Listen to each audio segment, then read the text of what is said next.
কথায় আছে, স্বভাব যায় না মলেও, আর কয়লা ধুইলেও তার ময়লা যায় না। এই প্রবাদ প্রবচনটি আমরা ছোট থেকে সবাই কম বেশি জানি।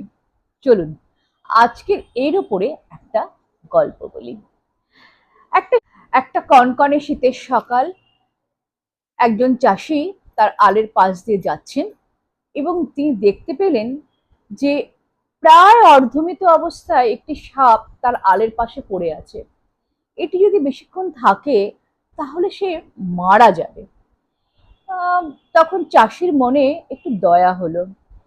দুর্দশাগ্রস্ত অবস্থায় এই সাপটির প্রতি সে একটু মায়া বোধ করলো এবং মনে মনে ভাবলো যে সব পশু পাখি তো পোষ মানে, তা আমি যদি একে একটু বাড়িতে নিয়ে গিয়ে শুশ্রূষা করে তুলি তাহলে হয়তো এও আমার